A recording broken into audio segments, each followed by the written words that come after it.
은퇴 후 택배기사로 뛰던 65세 가장. 하루 14시간 일해도 빚만 늘어 절망. 서론 은퇴, 꿈꾸던 자유가 아닌 생존의 시작. 은퇴. 그 단어를 들으면 어떤 이미지가 떠오르시나요? 여유롭게 세계 여행을 다니며 취미 생활을 즐기고 손주들과 웃으며 시간을 보내는 모습? 하지만 현실은 그렇게 낭만적이지 않을 때가 많아요. 은퇴 후 택배기사로 뛰던 65세 가장. 하루 14시간 일해도 빚만 늘어 절망. 이라는 제목을 보고 가슴이 철렁했던 분들 아마 이 이야기가 낯설지 않을 거예요. 은퇴는 많은 이들에게 자유의 시작이 아니라 생존을 위한 또 다른 싸움의 시작이죠. 60대에 접어들며 평생 일해온 직장에서 물러난 순간 우리는 이제 좀 쉴 수 있겠지라는 기대를 품지만 통장 잔고와 치솟는 물가는 그런 기대를 비웃기 일쑤예요. 월세, 공과금, 의료비, 자식들 뒷바라지까지 은퇴 후에도 돈 걱정은 끊이질 않죠. 그래서 많은 분들이 다시 일터로 뛰어들어요. 택배기사, 경비원, 배달 라이더 같은 일들로요. 하지만 이 일들은 체력적으로, 정신적으로 만만치 않고 수입은 기대에 한참 못 미치곤 해요. 이 글은 그런 분들의 이야기를 담고 은퇴 준비와 은퇴 후 삶을 어떻게 더 나은 방향으로 만들어갈지 고민해보는 시간이 될 거예요. 공감 가는 사례들과 함께 구체적인 조언도 드릴게요. 자, 그럼 시작해볼까요? 본론 은퇴 후의 현실과 준비의 중요성. 1. 은퇴 후 삶의 혹독한 현실. 은퇴 후 삶은 생각보다 훨씬 더 치열해요. 통계적으로 한국의 60대 이상 고령층 중 상당수가 경제활동을 계속하고 있어요. 2024년 기준 65세 이상 노인의 경제활동 참가율은 약 30%에 달하고 이 중 절반 이상이 단순 노무직이나 서비스직에 종사한다고 해요. 왜냐고요? 국민연금이나 퇴직연금만으론 생활비를 감당하기 힘들기 때문이죠. 평균 국민연금 수령액은 월 50만 원 남짓. 그런데 서울에서 1인 가구 생활비만 월 100만 원은 훌쩍 넘어요. 이런 상황에서 많은 분들이 다시 일터로 돌아가지만 그마저도 녹록지 않아요. 예를 들어 택배 기사 일을 생각해 볼게요. 하루 14시간을 뛴다고 해도 유류비, 차량 유지비, 그리고 플랫폼 수수료를 떼고 나면 손에 쥐는 돈은 최저임금 수준에도 못 미칠 때가 많아요. 게다가 체력적으로도 힘들죠. 65세에 하루 종일 무거운 짐을 나르고 계단을 오르내리며 시간 압박까지 받는 삶. 이건 단순히 돈을 번다는 문제를 넘어 건강과 자존감까지 갉아먹는 일이에요. 그렇다면 이런 현실을 어떻게 헤쳐 나갈 수 있을까요? 답은 두 가지로 나눠볼 수 있어요. 첫째, 은퇴 전 철저한 준비. 둘째, 은퇴 후에도 지속 가능한 삶을 위한 전략.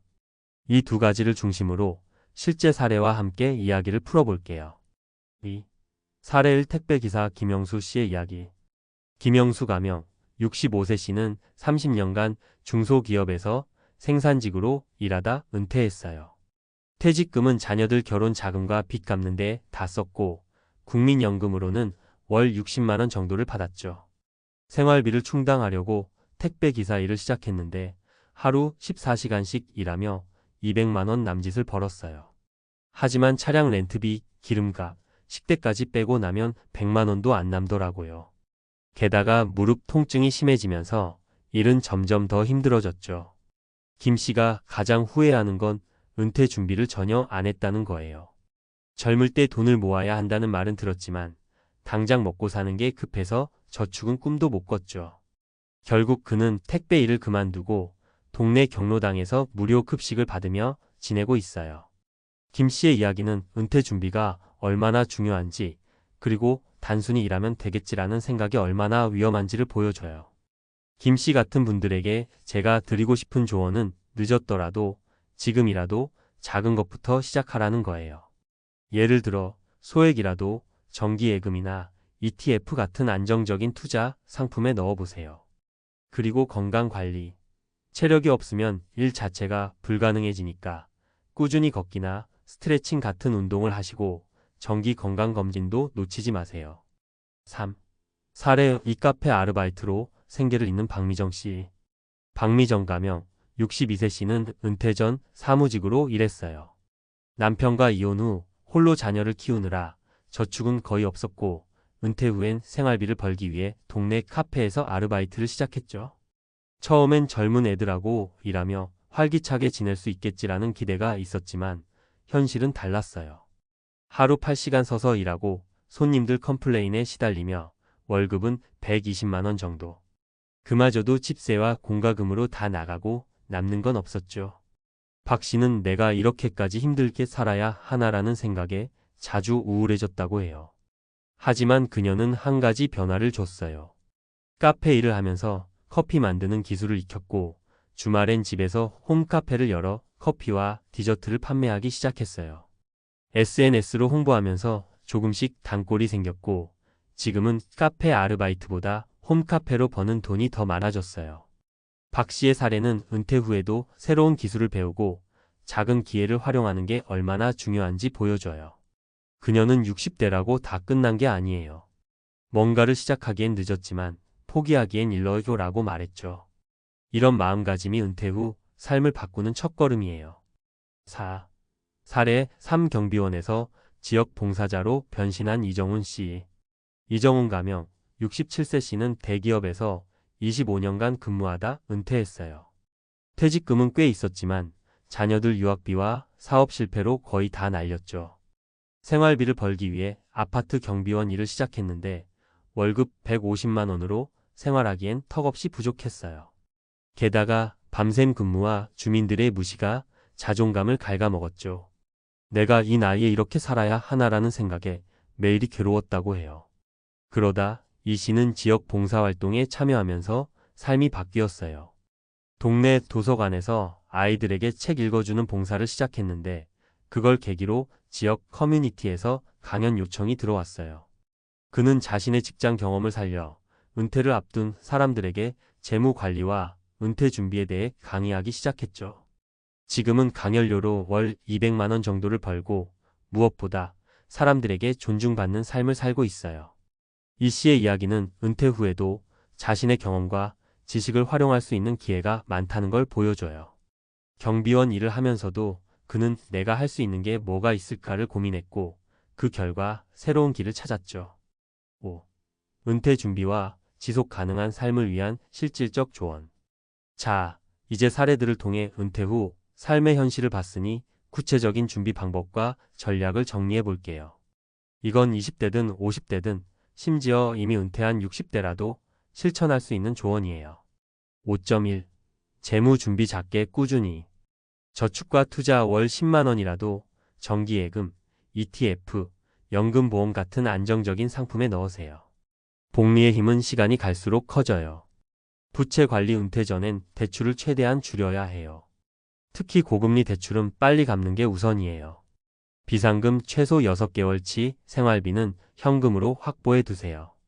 갑작스러운 의료비나 긴급 상황에 대비할 수 있어요. 5.2. 건강관리 체력이 재산이다. 꾸준한 운동 하루 30분 걷기, 스트레칭, 요가 같은 가벼운 운동부터 시작하세요. 체력이 있어야 일도 취미도 할 수 있어요. 정기검진, 암검진, 혈압, 당뇨 체크는 필수예요. 작은 병을 키우면 나중에 더 큰 비용과 고통으로 돌아와요. 정신건강 우울감이 오면 혼자 끙끙대지 말고 지역 커뮤니티나 상담센터를 찾아보세요. 이야기 나누는 것만으로도 큰 힘이 돼요. 5.3. 새로운 기회 찾기. 나이 들어도 배움은 계속된다. 기술 배우기, 유튜브, SNS 마케팅, 간단한 코딩 같은 디지털 기술을 배워보세요. 요즘은 무료 강의도 많아요. 취미를 직업으로 그림, 요리, 공예 같은 취미를 살려 부업으로 연결하세요. 박미정 씨처럼 홈카페 같은 아이디어가 큰 도움이 될 수 있어요. 네트워킹, 지역 모임, 봉사활동, 동호회에 참여하세요. 사람들과의 연결이 새로운 기회를 열어줘요. 5.4. 현실적인 일자리 선택. 체력 고려, 택배, 배달처럼 체력 소모가 큰 일은 장기적으로 힘들 수 있어요. 도서관 사서, 교육 강사, 상담원 같은 일도 고려해 보세요. 유연한 일자리, 프리랜서, 시간제 일자리를 찾아보세요. 플랫폼 경제의 크몽, 타링에서 자신의 기술을 판매할 수도 있어요. 지역 자원 활용 지자체에서 운영하는 시니어 일자리 프로그램에 문의해 보세요. 경비, 환경 미화 같은 일 외에도 사무보조, 교육보조 같은 일자리가 많아요. 6. 은퇴 후 삶을 바꾸는 마음가짐. 마지막으로 은퇴 후 삶을 바꾸는데 가장 중요한 건 마음가짐이에요. 김영수 씨, 박미정 씨, 이정훈 씨의 공통점은 지금이라도 뭔가를 바꿔보자는 의지였어요. 60대, 70대라고 해서 모든 게 끝난 게 아니에요. 새로운 기술을 배우고 새로운 사람들을 만나고 새로운 기회를 만드는 건 나이와 상관없죠. 그리고 혼자 고민하지 마세요. 가족, 친구, 지역 커뮤니티와 이야기를 나누다 보면 생각지도 못한 아이디어가 나올 때가 많아요. 또 정부나 지자체의 지원 프로그램도 적극 활용하세요. 예를 들어 국민연금공단의 노후 준비 서비스나 고용노동부의 시니어 인턴십 같은 프로그램은 큰 도움이 될 거예요. 결론, 오늘부터 시작하는 작은 변화. 은퇴 후 삶은 쉽지 않아요. 택배 기사로, 카페 알바로, 경비원으로 힘겹게 살아가는 분들의 이야기는 우리의 부모님 혹은 미래의 우리 모습일지도 몰라요. 하지만 그 속에서도 희망은 있어요. 김영수 씨처럼 절망 속에서도 작은 저축을 시작할 수 있고, 박미정 씨처럼 새로운 기술로 부업을 만들 수 있고, 이정훈 씨처럼 자신의 경험을 살려 새로운 길을 열 수 있어요. 중요한 건 지금 이 순간부터 작은 변화를 만드는 거예요. 월 5만 원이라도 저축을 시작하고 하루 10분이라도 운동을 하고 지역 모임에 한번 나가보는 거. 그 작은 행동들이 모여 은퇴 후 삶을 바꿀 거예요. 여러분, 우리 같이 힘내볼까요? 은퇴는 끝이 아니라 새로운 시작이에요.